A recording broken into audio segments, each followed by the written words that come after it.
So I'm getting ready to make some bibingka, and to make the bibingka I'm going to need these rings. These are tin can rings. They're actually large tuna cans that I have removed the bottom. Okay, so first let me just show you how I'm going to line these pans.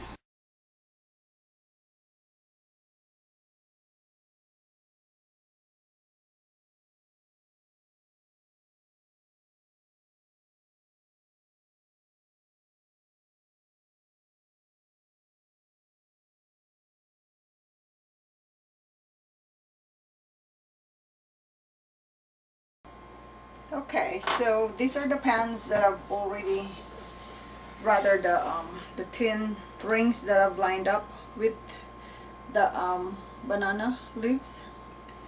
So this should be. And now I'm getting ready to mix the bibingka batter. Okay, so here are the dry ingredients for our bibingka. These are 2 cups of ground, it's a white rice flour, stone ground, and half a cup plus 2 tablespoons of brown sugar,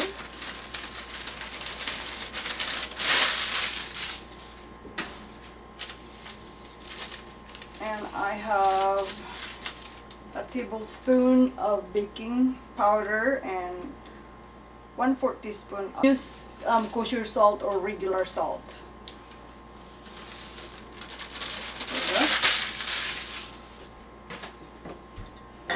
And I'm gonna use my whisk to kind of break up the brown sugar, since the brown sugar is a bit lumpy.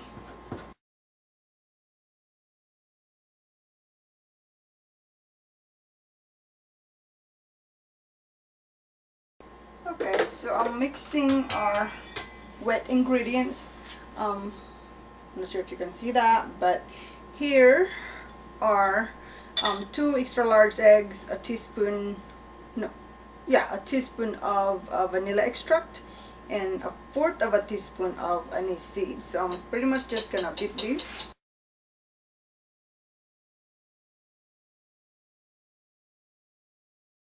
Here is our 2 cups, actually a can of coconut milk, and then enough water to make 2 cups.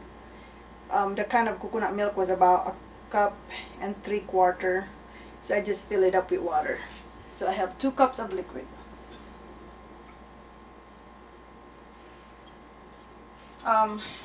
Where I come from, we actually had to grate the coconut that day, so what we used was actually fresh coconut milk from a freshly grated coconut, since that's a bit difficult to get that here, so I'm settling for the canned one.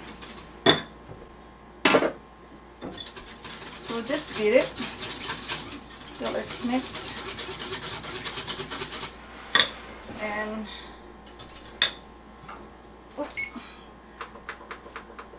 by the way, you need to preheat the oven. Almost forgot to preheat that.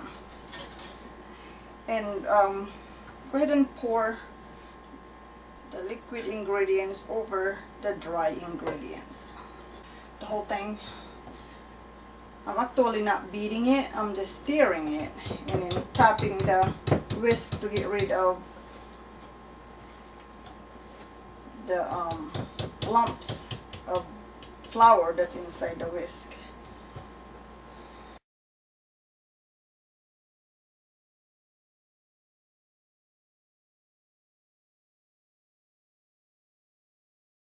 Okay, so that is the bibingka batter. So they're pretty much free of lumps, and they're thick and creamy. Alright, so I'm going to go ahead and pour the batter into the lined tin cans.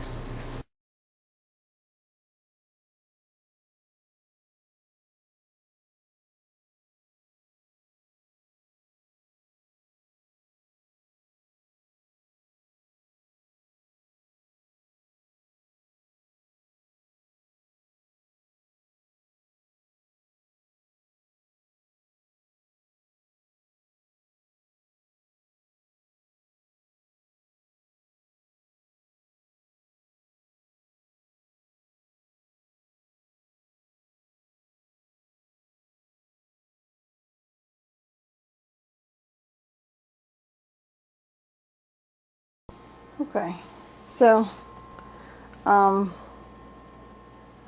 those are the batter.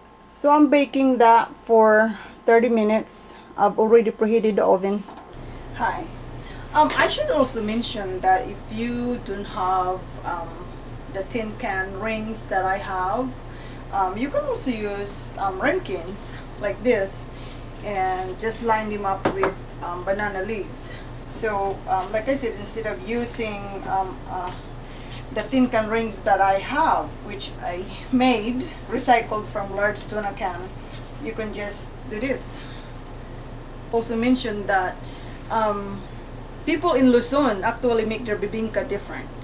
They actually put salted eggs.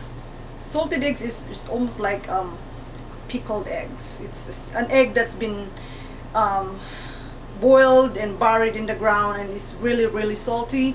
So they do that to their bibingka. They usually add it before baking the bibingka batter, and then they add cheese. When I was young, I didn't have access to those ingredients, and so I really didn't even know that people were using them. So I'm sticking to what I know. So I'm baking my bibingka the way we used to make it, without the eggs and without the cheese. Really, how we used to make it, they're really simple ingredients. We really just had ground rice, which we ground ourselves using a heavy stone grinder, and then fresh coconut milk, sugar, anise seeds if we had some, and baking powder. So 5 ingredients. And you can even do without the anise seeds. That the anise seeds is really optional. Really just how we used to make it. We just relied on fresh ingredients, and I think the thing that really make a big difference too is using the fresh banana leaves. I wish I have access to that here. Alright, so these are the bibingka. After 30 minutes, and it's cooked. I already tasted it with toothpick, and the toothpick came out cold. So I'm going to taste one and see if it's tastes just as good, even though it doesn't look great.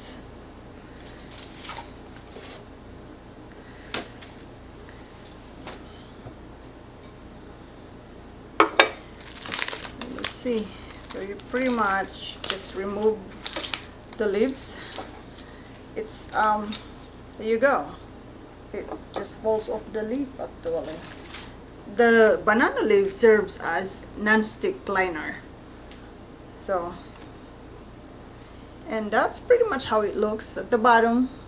It looks good, a little bit crusty, and like I said, the top, this should actually rise. I know I've seen bibingka online or on YouTube, people have made that did not actually rise, and where I come from, they actually the roast there, they have a nice mound on top, and it's even cracked a little, and it's crusty, and that's because the way we used to make it.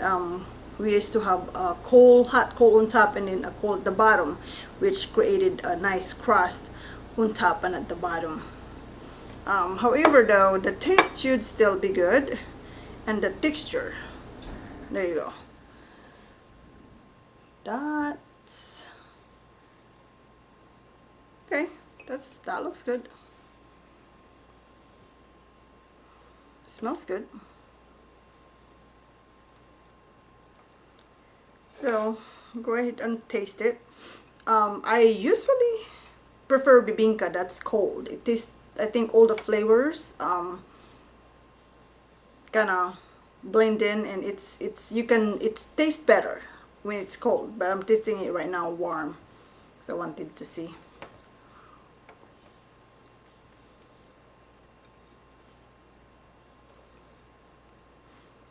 Okay, the bottom is chewy. And the reason why it has kind of a crust like that, because of this pan. See, it's open at the bottom, and I just lined it with the banana leaf.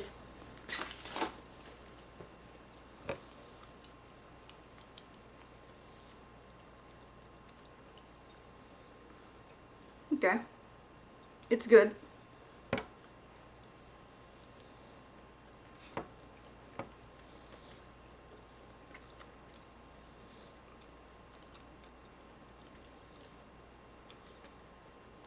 The texture is there.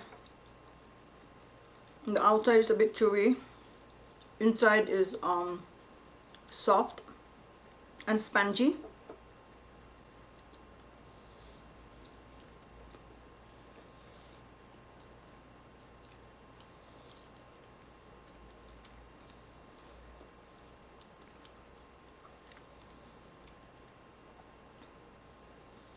It's good. It's actually good. I mean, considering it doesn't look great, now I know it's really the baking powder.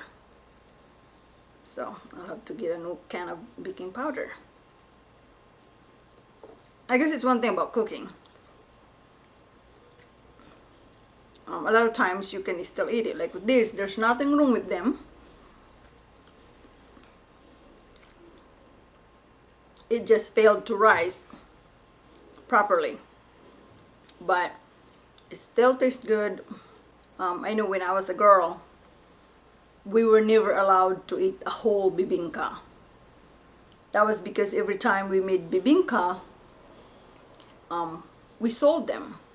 That's how my mom made money, so we could buy kerosene for our lamps, rice, sugar, salt, soap, pretty much all the basic needs that we need. We had to buy. The money come from making and selling bibingka.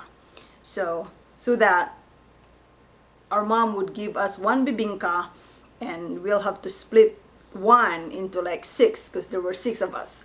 So we pretty much have this piece. And once in a while, sometimes there are days when I can't sell the whole basket, and I come home with maybe 2 or 3 bibingka, and that's the only time that we might be able to have half a bibingka, not whole, half. So at least I don't have to worry about it now. I can eat the whole pan if I want to.